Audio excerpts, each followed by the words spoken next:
We are back again, Broncos country. Welcome into the Broncos Breakdown by Chat Sports. My name is Moose, and the reason that we are back so suddenly, we just got some breaking information to talk about.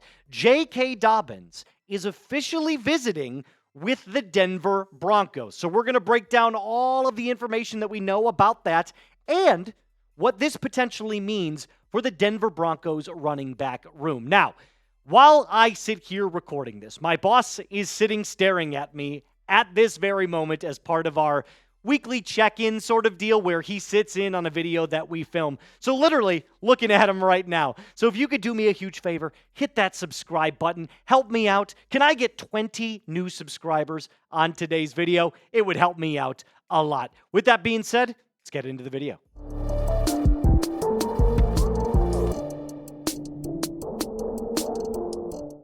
As if a gift news nugget falls from the sky here in June, Tom Pelissero comes out and drops this bombshell of an information dump here for the Denver Broncos. He said that the Chargers' former running back J.K. Dobbins is headed to Denver tonight at the time of this recording to have dinner with the coaches and visit with the Broncos facility on Thursday. The dynamic Dobbins, obviously, we'll get here in just a second, was productive while on the field last year before an injury sidelined him for the remaining 8 games. Now, here's what we do know about Dobbins. He's a former second-round pick out of Ohio State by the Ravens. He signed with the Chargers prior to the 2024 season, and under Jim Harbaugh, had started off hot with the Bolts.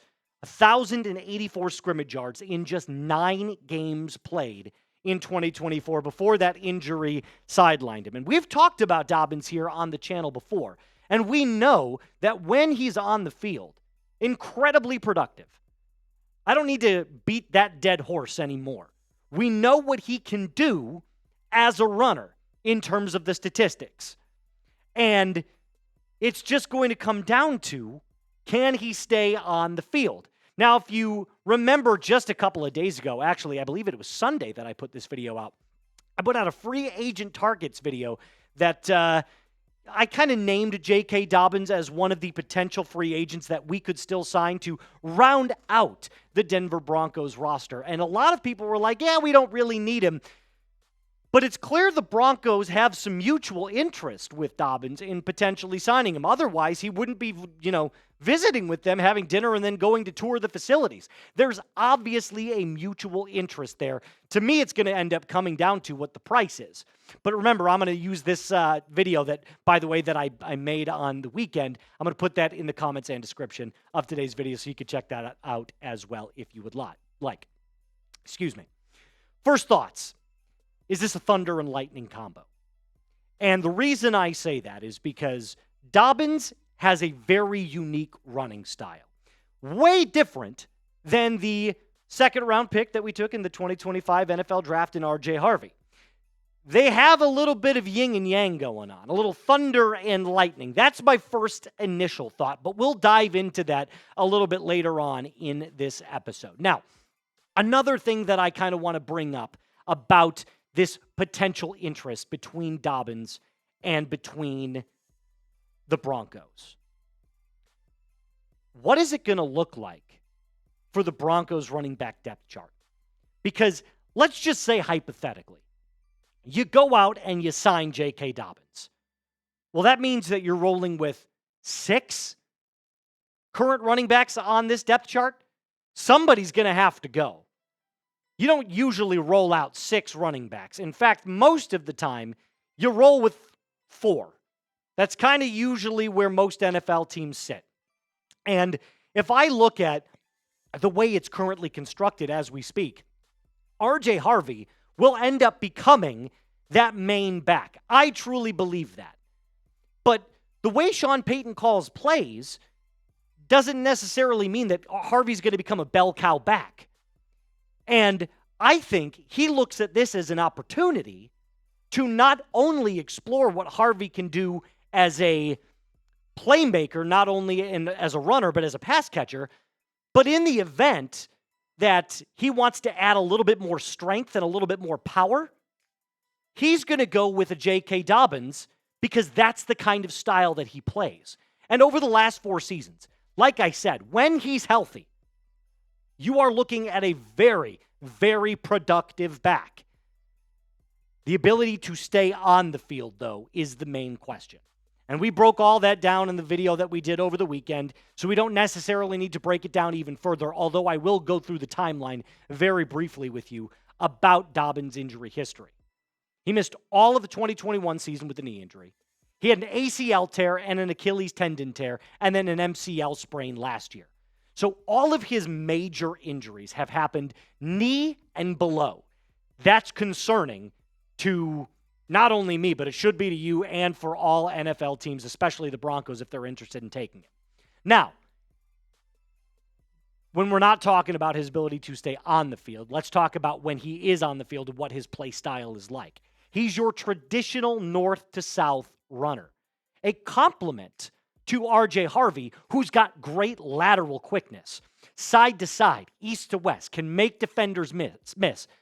Very shifty, very jukey. So Dobbins is not going to offer that shiftiness. He's going to offer that lower the shoulder, plow through you, and just fight for that extra yard. In fact, he's probably a sleeker, slimmer, and more productive version of Audric Estime. I know Audric Estime can't really pick up a blitz right now, but that's part of his game that he's developing. So going back to his style of play, you have to look at this and say, from a schematic standpoint, from what Sean Payton has in the vision of this running back room, it makes perfect sense. The Broncos want power. That's what this dinner, this meeting, this coming together to discuss and negotiate signifies to me. He has something the Broncos want. And the Broncos, obviously, wouldn't have to pay him a ton of money, which we'll touch on here in just a second, on what it would cost to bring in a J.K. Dobbins. So before I get into the money side and the monetary aspect of this whole situation, should the Broncos go out and sign J.K. Dobbins? Yes or no? I'm going to save my answer for the end of the video, but let me know what you think in the comment section down below. So again, the Broncos want power. But what would it cost to get J.K. Dobbins? Because that's ultimately what everything comes down to, right? It's the money. Is he cheap enough to sign on a 1-year rental? And again, that's what it would be. It would be a 1-year rental. Well, if we go back to 2024, Dobbins signed a 1-year, $1.6 million deal in 2024. I don't think that needs to be said. That's dirt cheap. That is ridiculously cheap. So he's obviously willing to play for very close to the veteran minimum. So my projected deal that I'll give to you is a 1-year, $1.5 million fully guaranteed offer. I feel like that would be a good enough offer to give to Dobbins, considering what he made last year. And if you wanted to give him $1.5 million in guaranteed money and then give him an extra $1 million in incentives, I think that's fine too. Because what Dobbins can give you production-wise for the little amount of time that he was on the field last year is well worth the price tag that's associated with him.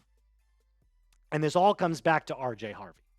Because Broncos fans have been telling me ad nauseum in the comment section, we don't need another running back. And you're right. There isn't a need. But think about this for just a second. Harvey's magic comes in his lateral quickness. Dobbins is vertical north to south. The two of those combined could create a 1-2 tandem that is explosive. And I think we've seen before, at least the Philadelphia Eagles model, when they beat the Kansas City Chiefs in the Super Bowl last year, is did they go out and did they need Saquon Barkley? No, they didn't need Saquon, but it was a hell of a nice piece to have. So sometimes you got to spend the money to get a player that can offer you assistance and just taking you a little bit over the top if that means you have just a bit more of a leg up on your competition. So I think, honestly, it's worth the price.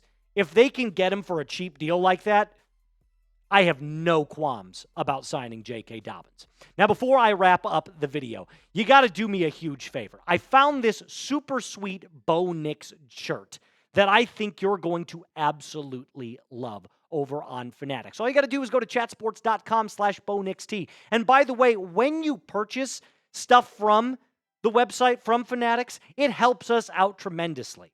It helps us get a little bit of a kickback from Fanatics, so we have a little bit of a handshake deal. We can get more stuff for you to give away on watch parties, and it helps us out. So if you want to support the channel, make sure you use this link that I put in the comments and description of today's video to start shopping today. I'm sure you're wondering, who's the odd man out?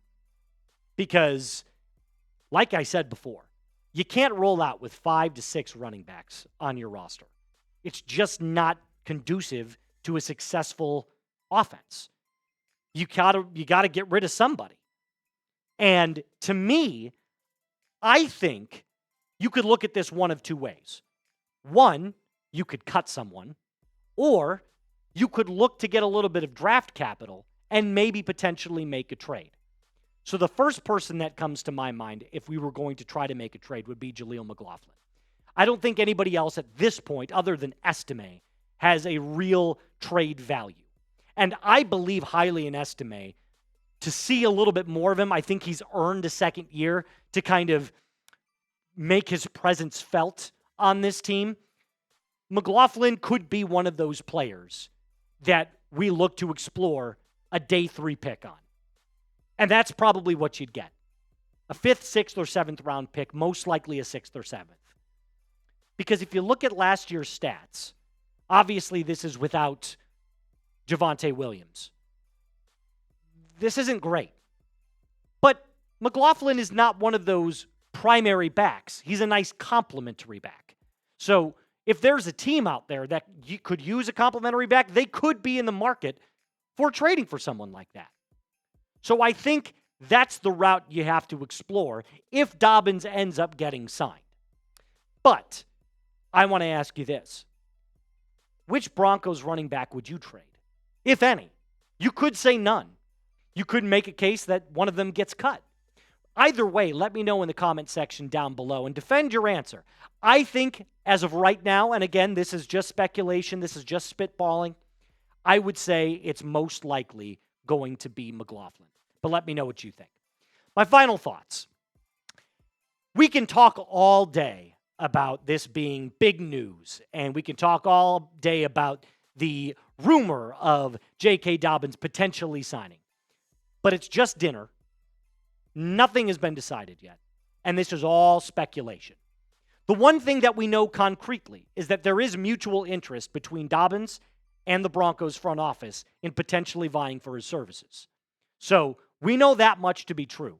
Everything will figure itself out in the next coming days or week. And I believe that if a deal happens, it's going to happen sooner rather than later as we get closer and closer to the beginning of the season.